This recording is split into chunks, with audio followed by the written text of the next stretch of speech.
Today I'll be doing a video on transforming our traumas. Why am I doing this video? As I began exploring my own non-human intelligence contact in the year 1998, I began to organize the methods I used to transform my traumas. I decided to create a video of these methods and share them with you. So, what is a trauma?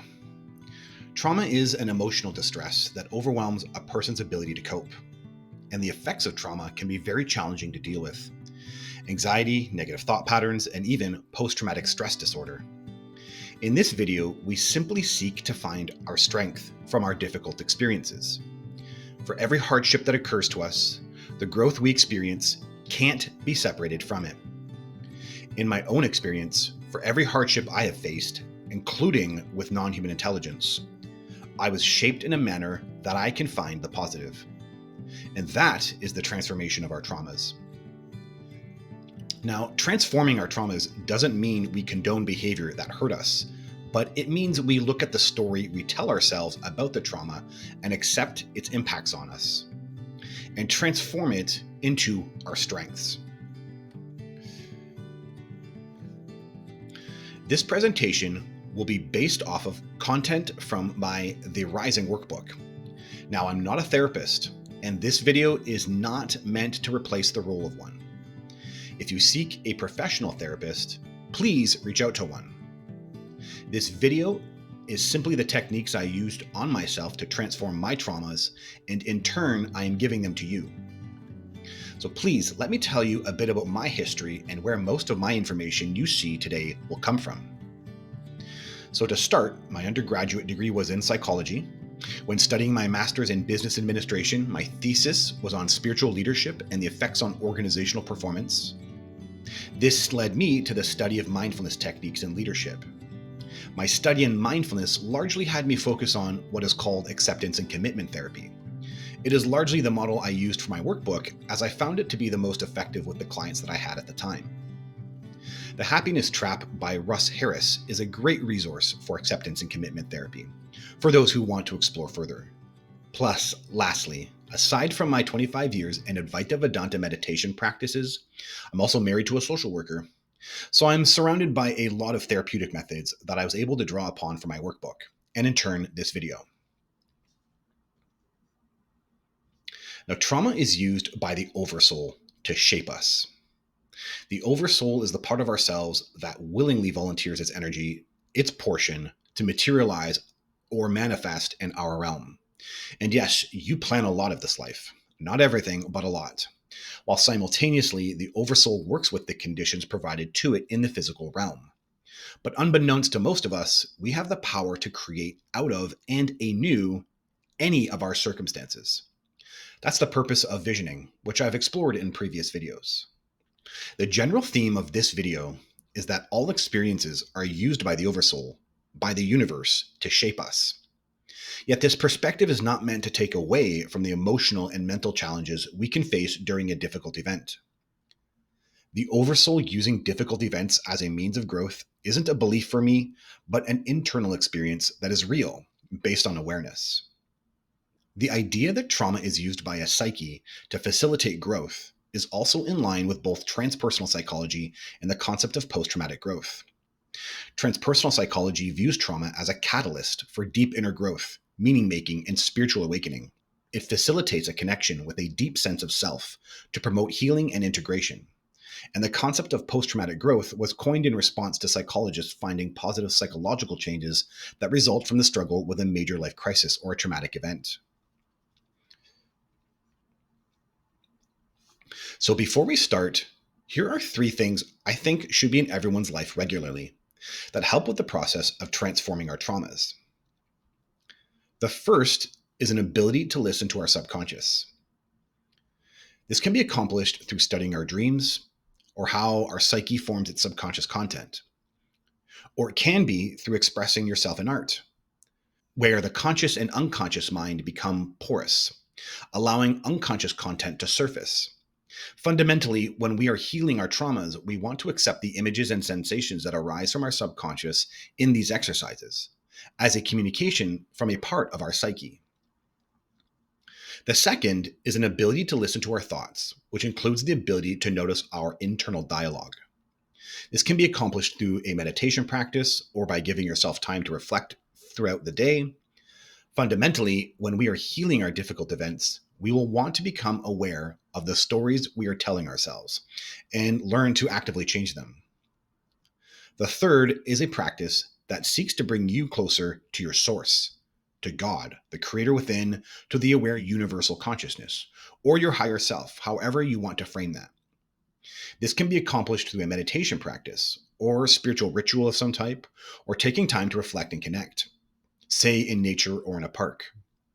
To do so can create a space for forgiveness and compassion beyond one's own capacity.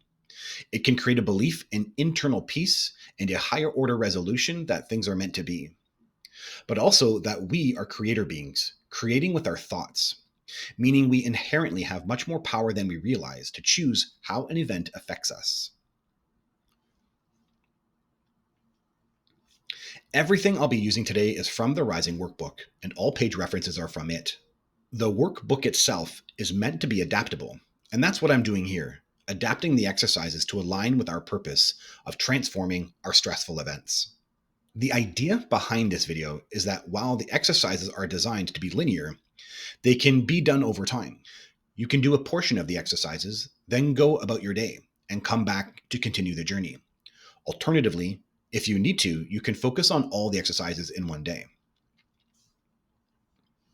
Have a journal and a pen handy while you watch the video. Writing helps articulate your feelings, allowing you to better process difficult events. So I'll be suggesting at key moments to write down your thoughts and feelings in your journal. As you watch the video, pause whenever you need to. So this is the outline of what we will be covering today.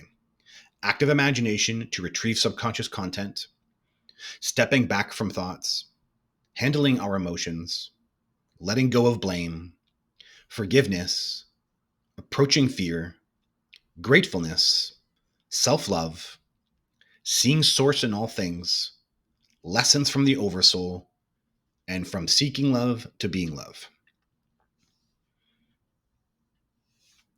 These exercises do not have to be for a large traumatic event in your life. Taking the definition of trauma as an event with which has overwhelmed our ability to cope, we can use these exercises for anything that we feel is challenging, such as a breakup, rejection, or loss of a job. But use these exercises for a single traumatic story. Sometimes a traumatic event will actually have several different stories that overwhelm us, that constitute the event. Sometimes unraveling a single event will also unravel different stories that are overwhelming for you. If you have multiple stories, make a note of them and then redo the exercises for each and every story that comes up. Whatever event you are choosing, write it down in your journal now and describe it fully. So to start, trauma is a thought and emotion lodged in the body. And the first thing we want to do is get at that thought. And we do that with active imagination. Carl Jung is credited for being the first to accept play as a form of psychotherapy through what he called active imagination as a method of retrieving the impulses and messages of the unconscious. Active imagination has two parts to it. First, it starts with a piece of content from your subconscious, a mood, an inner voice, a vision, a piece of a fantasy, or a dream image, and of course, you can bring to mind the traumatic event.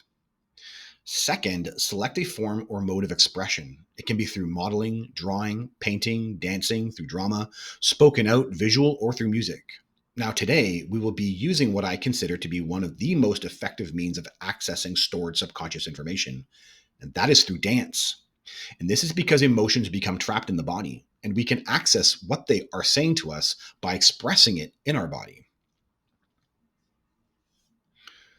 So once you have that traumatic or that label or that idea that you're looking for, then let the emotions of this choice of inner feeling come to the conscious mind and be a point of departure for your means of expression. Allow yourself to flow from the first impulse before your conscious mind can think about it. Seek to express and create and not analyze what you're creating. Continue to be as conscious of the emotions as possible as you express, as you move, giving yourself free rein to create whatever form comes through. As the unconscious content is taking form, come to it with an open mind and with curiosity how it has meaning. Have the idea of being a scientific observer of your unconscious content and seek to understand it. Sink into the feeling without reserve and make a note in your journal of all the images and associations that come up. Then, when you feel you're ready, what does it look like to sing this inner feeling? The event that you choose. Again, focus on its feelings. Then, what does your subconscious want to sing? Maybe it's a high tone that symbolizes harmony, or maybe it's a deep guttural noise that symbolizes the feelings in your body. Just let it free flow out of you. Again, make a note in your journal of all the images and associations that come up. Then, when you feel ready, what does it look like to write your feelings of choice? When you take that event, what does it look like to write them out? As in a free flow of your writing without thinking about it. Let it be poetic or just an expression of simple words. Whatever comes out, do it without judgment. Now that we discovered images and feelings associated with our pain, we now seek to understand how our subconscious interprets or creates it into a story. So in this video, we seek to reduce the power of our thoughts over us by shifting our relationship with them. So what is a thought? Think about what you think a thought is, right? One of the rewards from teaching meditation is witnessing learners realize that most thoughts are images, which move through our mind unconsciously. We also think in words. For example, we say in our minds, "What made that sound downstairs?" Therefore, thoughts can be images, words, or both. In truth, though, thoughts are much more complex than this. We live in an illusion that they are one-off events, as if they are only produced by our mind in response to an external event. And that's it. Yet thoughts are more like packets of information that hold historical details about the thing we are thinking about. So let's use an example. A friend calls you up to tell you that they just bought a hot rod sports car. As they explain their exciting new purchase, the thought that briefly drifts through your mind contains an image of a stereotypical rebellious greaser in a leather jacket, the type of person you think would own a hot rod sports car. Maybe attached to the thought is the first time you ever witnessed someone who, owned a hot rod sports car and, their rebellious nature. You then put aside those thoughts and, congratulate your friend on this fun purchase. In the case of the example, the interconnected thoughts regarding the rebellious nature of someone who purchases a hot rod sports car becomes a narrative, a story. That story may be based on past information, interpretations, opinions, possibly yours, but not necessarily. And it all may or may not even be real. So thoughts are therefore images and words that constitute our stories. Now close your eyes and see the thought you have about the difficult event you are choosing to work on today. What thought is there? What image is there? Now write down all the detail of that thought, the images you see and the feelings you experience, and write it down in your journal. Now, looking at your description, ask why you are choosing those images and feelings to describe your pain. Write the answer in your journal. Can you see the narrative that surrounds a single thought?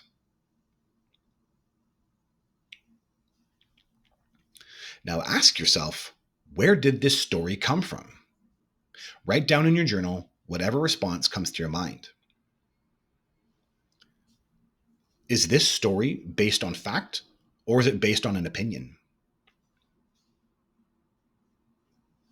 Is the story helpful to you in your life? Does it help you grow or make you happy? Why would we want to discover our stories? Because our brains are on automatic, constantly judging and producing information about our surroundings, creating assumptions and expectations that are not necessarily real and could be harming our happiness. Also, our thoughts keep us from living in the present, where our source is, where our being is, the place where our intuition could be guiding us to think differently. We are not our thoughts, yet we spend our entire life thinking we are.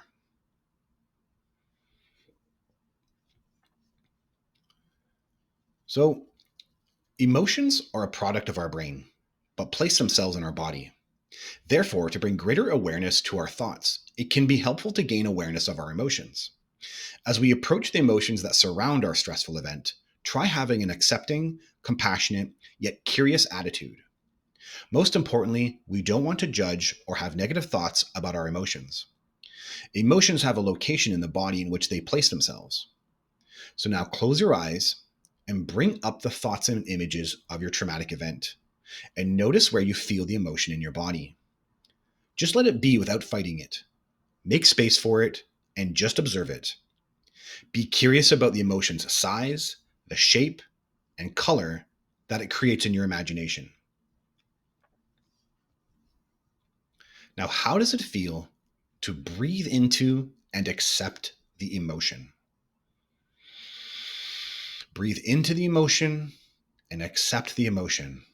Hold it close.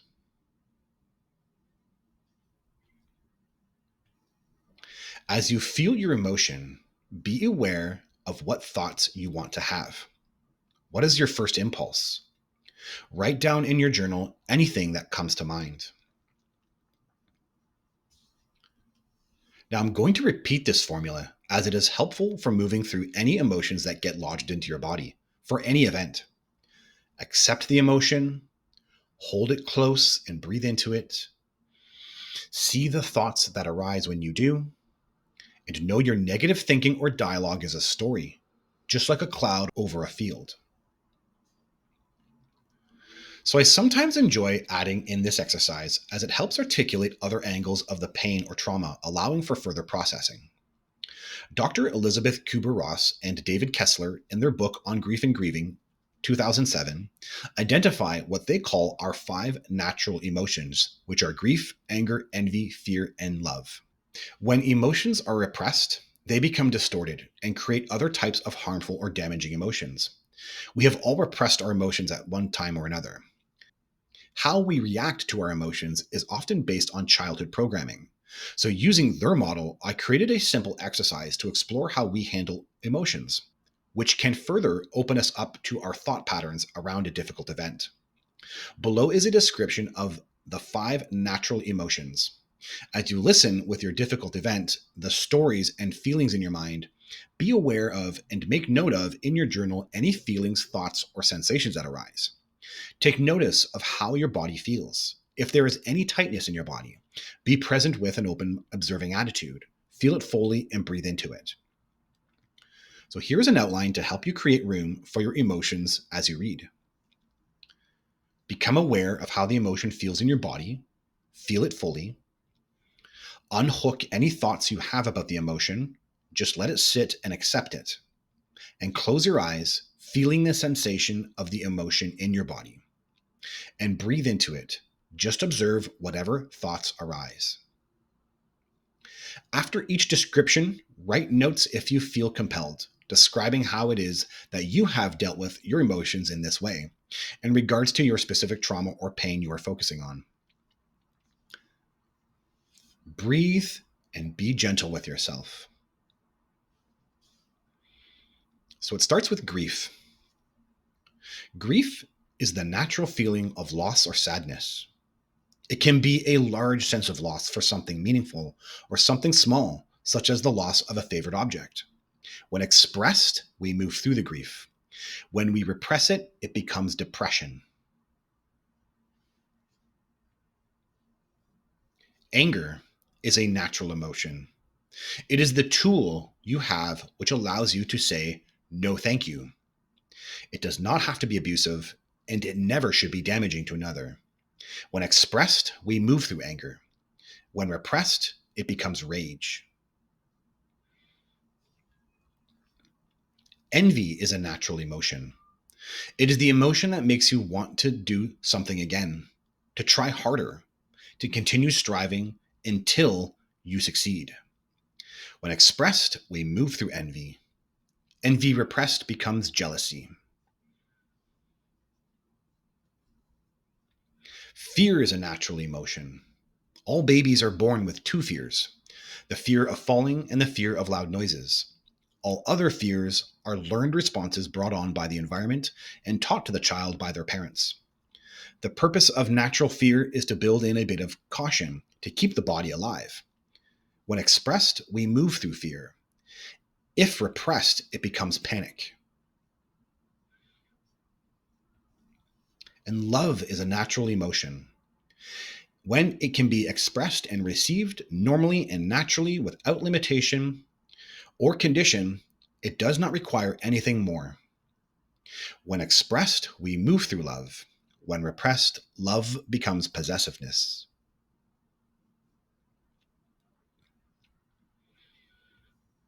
So if you need to, take a moment and just sit with what you've discovered. That is, if anything came up for you.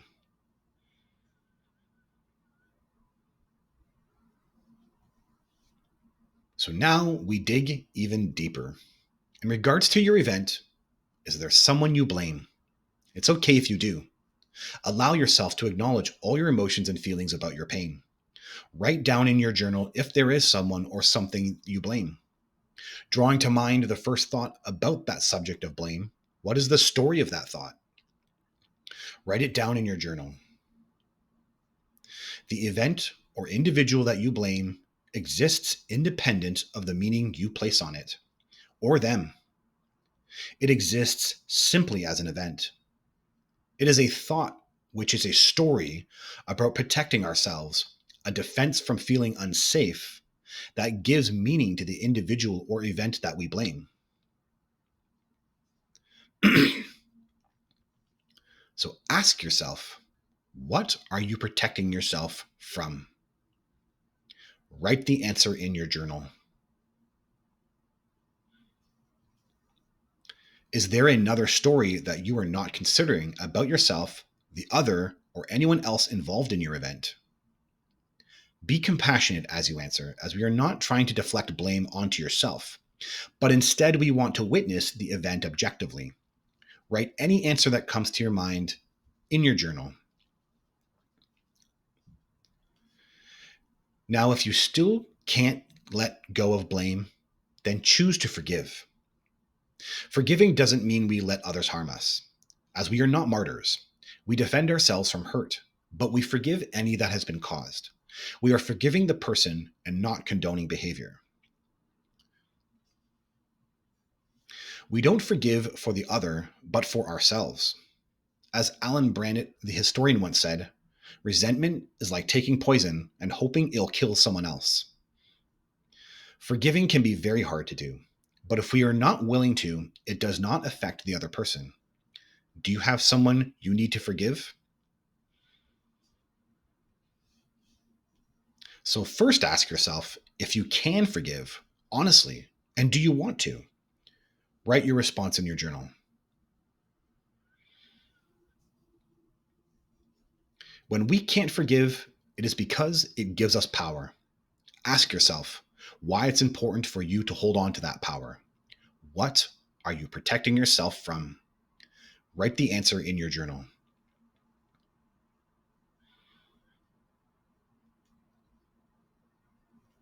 When you look deeply into your anger, you will see that the person you call your enemy is also suffering.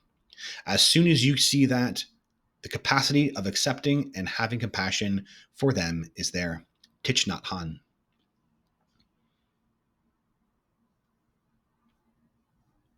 Maybe in the above exercises, a lingering fear came to your awareness, associated with your trauma or pain. A story that you know is about something you fear. Is there a fear that you are holding on to in the background of your life that drives your thoughts? Looking at what causes our fear is sometimes enough to move through it. So this here is an exercise to see what would happen if your fears were realized. Take the fear you have discovered. Maybe it's a future that makes you afraid or a possible outcome that concerns you. And try this exercise. Write down what the fear is in your journal.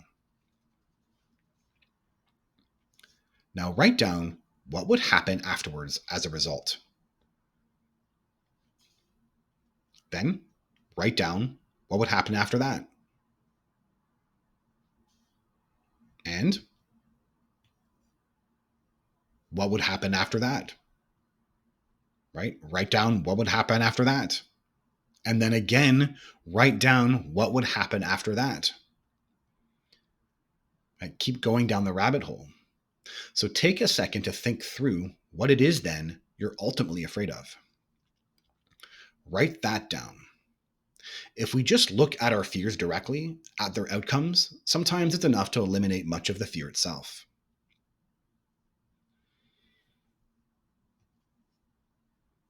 Now that we have explored your chosen trauma or pain and seen the images and stories associated with it, it's time to transform it. You've gone deep and dug up the subconscious content. Now it's time to rise up. At this point, you may have done a lot of processing already, as you've learned new information about the difficult event. Often when I follow this method, I'm taking a step back by this point as I process the new information I've learned. But if you're ready, let's move forward.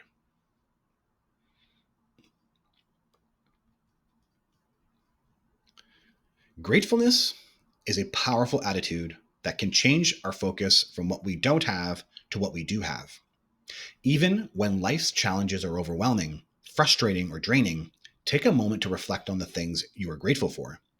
This simple act can ground and energize you. In positive psychology, gratefulness is seen as a very powerful attitude for creating a positive feedback loop. When we receive or express gratitude, we create a desire for more of what we are grateful for.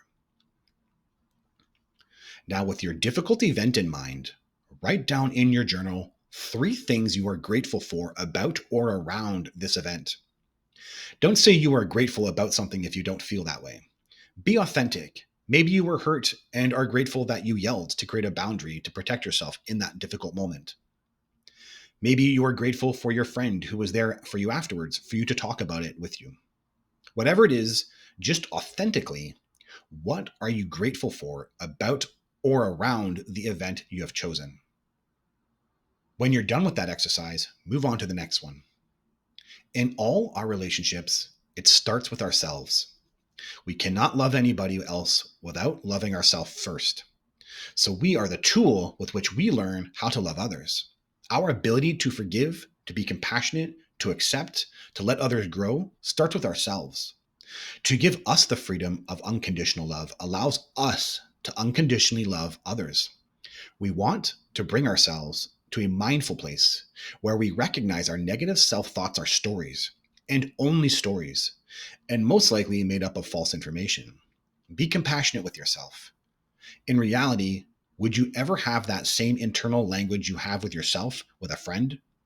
Let go of the perfectionist to know there's perfection in being who you are, and that any human would do the so-called mess up, mistake, or error.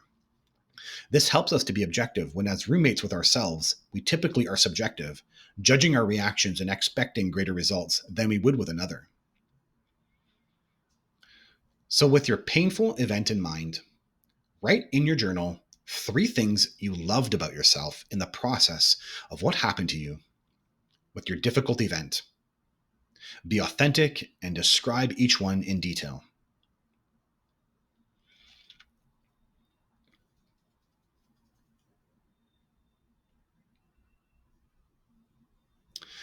Within each, we are one and the same, yet we have become conditioned to believing we are all separate. We are in unity with all things and we don't know it. Unity will feel like when the leaves of the trees rustle, it is happening in your heart. When the birds chirp, it is an expression of the heart inside you, that the objects you see and hear are connected to you, that you can feel yourself in the land and mountains. The more tattva you are that, sources all things, is meditated upon, over time, this experience will grow inside you. However unity can happen for you, it is your birthright. Our love and our joy lives here. Unity expands our experience of love to the love of all things and to the love of life. So right now, what do you hear? That is consciousness. What do you see? That is consciousness. What are you touching? That is consciousness. What do you taste? That is consciousness. What do you smell? That is consciousness. Name 3 things in your event, in your difficult event, that was God, that was source. Be specific and write them down in your journal.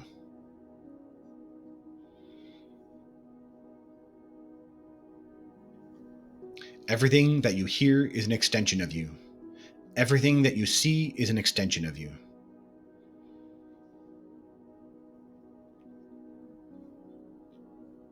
So all experiences are source. You are source, and everything you do is source doing it for source. Your actions are its actions. Of myself I do nothing, the source that dwells in me does all the work. The aware universe is experiencing itself through you uniquely from your perspective. And all humans are source uniquely experiencing from their perspective.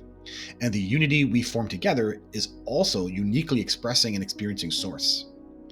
As beings that are living cells of the conscious universe, we are all splendid, remarkable, and magnificent.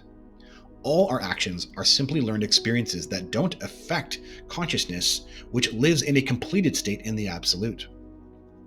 We are loved because we are a part of the all by the all, with no fault seen in anything we could label so, because the purpose of life is the joy of manifesting and experiencing in the relative, beyond ideas of morality. Meaning even the worst human you can think of is unconditionally loved by the conscious universe.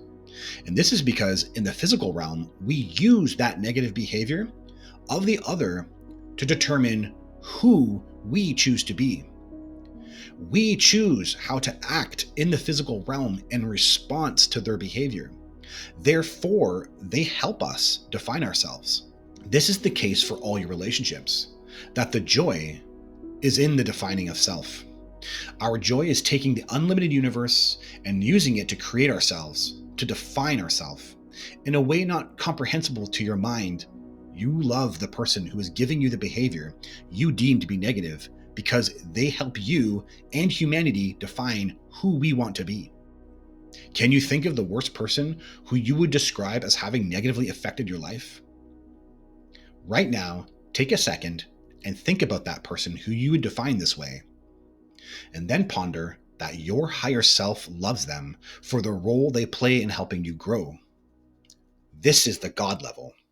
From this perspective, it is obvious that all of life is just a play. We can trust Source. This means that we can trust that everything that happens to us is for our own highest good. An inherent fear exists within us if we cannot feel that we are loved and that we can trust. Now, recalling the issue, pain, or struggle you've been using for this video, can you see how your higher self brought you this issue? That it is there for your own highest good? Ponder and write in your journal how you think that could be.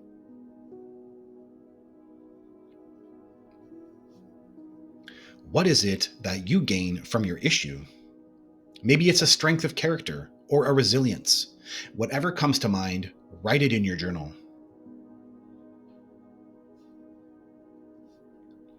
A deep-seated fear can leave us if we can believe in the unconditional love of the universe and trust in the events that happen to us, that they are there to guide us towards the embodiment of our higher self. Do you trust life? It starts by recognizing your own higher self loves those people and experiences that gave you the reason not to trust. This is the play. Trust the universe, believe in the love of the universe, and believe it is unconditional. Love is our purpose. Yet when difficult events have overwhelmed our mind, we begin spending our energies managing ourselves. The result is we get placed into a mind frame of seeking love. But this is not who we are. In our completed state, we are love. And when we are love, we serve our purpose to be the God within us. So describe how your trauma made you seek love. What happens now when you be love? Write in your journal what it looks like to change to being love for that which you once sought love. When you do you notice any changes or sensations in your body from this imagination? As long as you have the feeling of duality, The feeling that one human being is different from another, that one class is different from another, you cannot experience real happiness. The sense of otherness is the source of all fear, of all suffering, and all sin. However, as you practice Hamsa, a consciousness of equality dawns in a natural manner. Swami Muktananda, I am that. That's it. I hope you find this video helpful. It was simply designed as a tool for your use at your own discretion and timing. For whatever you have discovered, be kind to yourself, take the day off if you can, reflect, go for a walk, be in nature, and reward yourself. Take care, everyone. Thanks for watching.